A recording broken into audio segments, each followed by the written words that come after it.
안녕하세요. 화물차 연료 절감은 성령차와 버스와 달리 연료 절감하기가 상당히 어려운 조건입니다. 왜 그렇느냐 하면 차주가 자기 차를 운행하고 있기 때문에 성령차와 버스와 다르게 연료를 아끼기 위해서 최선을 다하고 운전하고 있었던 분들입니다. 매달 500만원에서 7, 800만원씩 연료비를 쓰고 있었기 때문에 기름값 아끼려고 노력 안 한 사람들이 없다는 거예요. 마구잡이로 쓰지를 않습니다.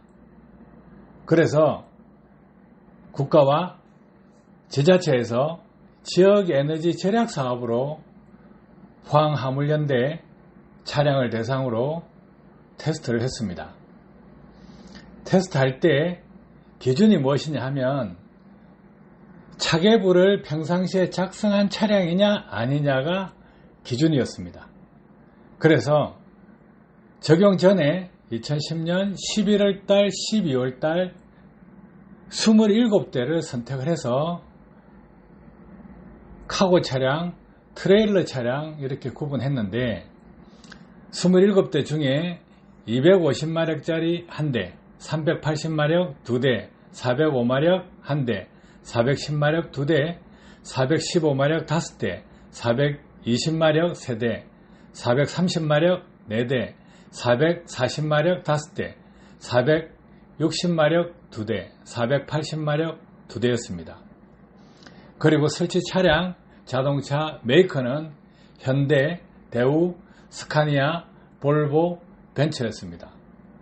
또 차종은 카고 13대, 트레일러 14대였습니다. 자, 일반적으로 보시면 대부분의 화물차 운전하시는 분들, 차계부 작성하시는 분들 거리 많지 않습니다. 매일 한탕 뛰고 연료 넣고 연비를 재고 이렇게 하는 사람 많이 있지 않습니다. 꼼꼼한 사람들 다 하죠. 그러면 차계부를 적고 있다 하면 일반인들과 다르게 연료비를 아끼기 위해서 더 노력을 하시던 분들입니다.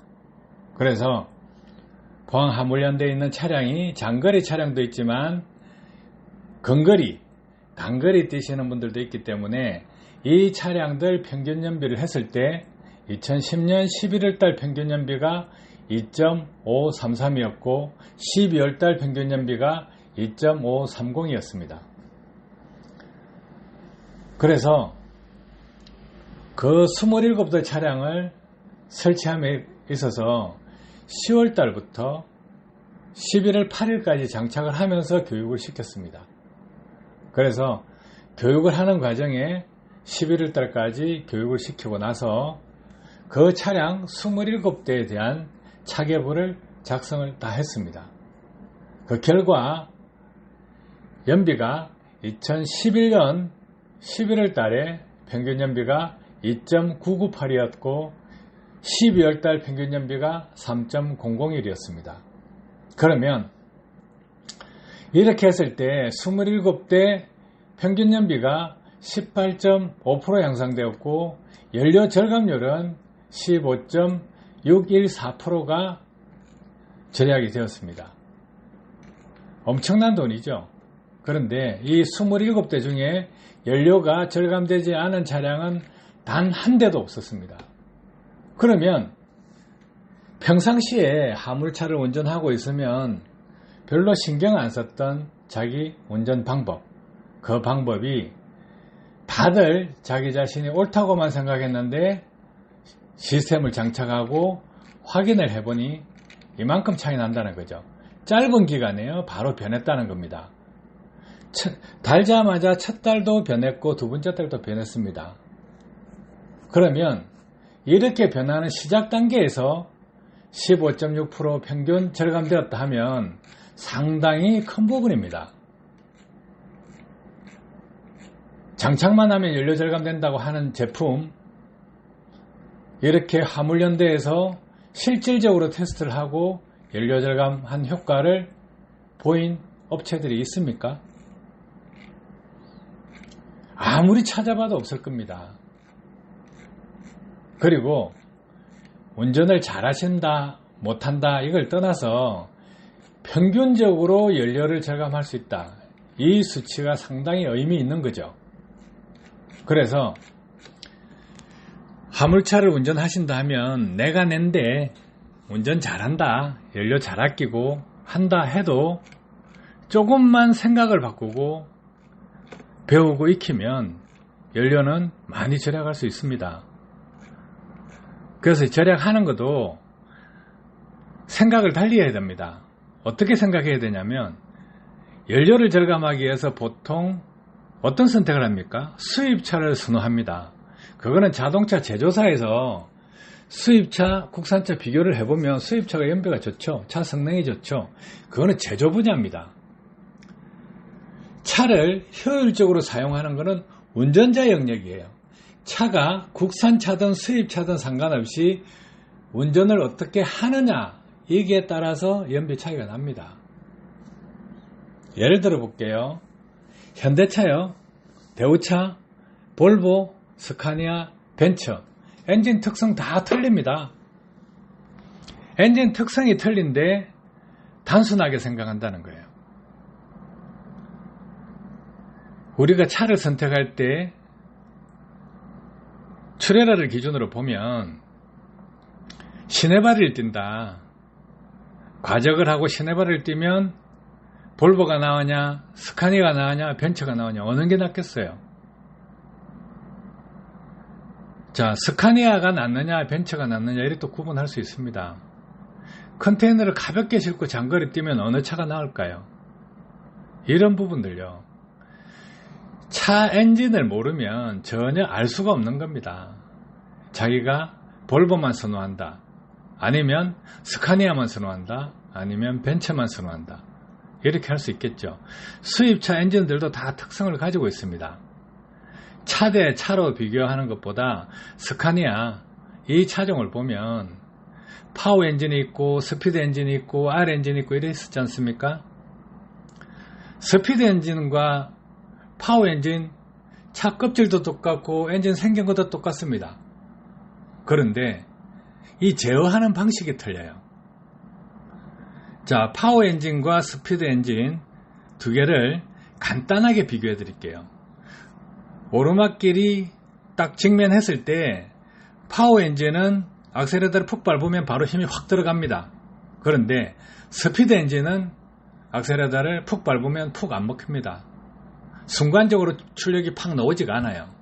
그래서 껍질 똑같고 엔진 다 똑같은데 제어 방식이 틀리다. 스피드 엔진과 파워 엔진이 틀리다는 것입니다. 그래서 화물차를 운행하신다 그러면 자기 차 엔진 특성에 맞게끔 운행하셔야 됩니다. 또 스피드 엔진과 파워 엔진 그 다음 단계 R 엔진 나왔죠. R 엔진요 예민합니다. 예민해서 운전이 어려워요. 벤츠 엔진 같이 비교해보면 벤츠 엔진과 스카니아 R 엔진 이 비교하면 비슷한 형태를 띠는데 운전이 어렵습니다. 과적을 하는 차량 어렵습니다. 그래서 도로구별 맞추기도 어렵고 더 섬세하게 타야 된다는 거예요. 이런 부분 하나하나를 알지 못하면 눈으로 시각화시켜서 보지 못하면 감으로 안 된다는 거예요. 볼보 타시던 분이 셔틀을 뛴다 했을 때 볼보 타시다가 벤츠로 바꾸죠. 그러면 상당히 어렵다 그래요. 왜 그럴까요? 엔진이 틀리다는 겁니다. 연료 분사 패턴도 틀리다는 거예요. 그래서 자기 차를 알아야 된다. 엔진이 어떤 형태를 띠고 있는지 눈으로 봐야 됩니다. 그리고 자기 차에 맞는 운전 방법을 찾아야 됩니다. 벤츠 운전 잘하는 사람이 볼보 타면 운전 잘할까요? 볼보 운전 잘하는 사람이 벤츠 타면 잘할까요? 차 엔진을 아는 사람들이 잘 타는 거예요. 연료 절감한다 해서 길거리나 아니면 뭐 차 엔진에 부착만 하면 연료 절감된다고 막 합니다. 그런 사람 과거부터 많았어요. 그런데 실질적으로 연료 절감을 전체적으로 들이댔을 때 연료 절감 효과가 나오는 제품 쉽지 않습니다. 차계부 쓰는 사람한테 달아주고 한 명이 아니고 수십 명을 대상으로 했을 때 효과가 나오는 제품 과연 있을까요? 있으면 한번 찾아보세요. 결코 쉽지 않습니다. 기술은요, 과학은요, 거짓말을 할 수가 없어요. 운전 습관을 바꾼다 하면 정확하게 바꿔야 되고 이론도 정확해야 됩니다. 그렇지 않으면 바꿀 수가 없는 거예요. 눈대중으로, 느낌으로 연료절감기를 달고 나서 느낌이 좋아, 차가 잘 나가, 힘이 좋아, 이런 거 아닙니다. 느낌 좋고 힘 좋고 부드럽다고 해서 연료가 퍽퍽 절약되는 건 아닙니다. 그 퍼센트지요, 미약합니다. 차가 시내만 다닌다, 고속도로만 다닌다, 이게 아니잖아요.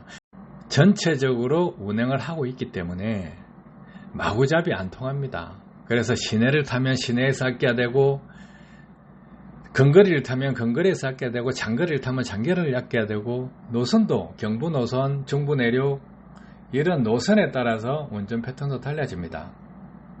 왜? 도로 구배에 맞춰야 되니까요. 적재량에 또 맞춰야 되니까, 속도에 또 맞춰야 되니까. 그래서 이런 내용을 보시면 한번 생각을 해보십시오. 국가나 지자체, 화물연대에서 검증한 연료절감률이 있는 제품인지 아닌지 판단을 해보시라고요. 그만큼요, 연료절감하는 거 퍼펙트 해야 됩니다. 누구는 되고 누구는 안 되고 효과 있는지 모르겠어. 한 달이 지나서 두 달이 지나서 더 타봐라 더 타봐라, 이거 아닙니다. 효과 나오면요 바로 나와야 됩니다. 기계는 거짓말 하면 안 돼요. 그래서 이런 부분 참고하시기 바랍니다. 도움 되셨으면 합니다. 감사합니다.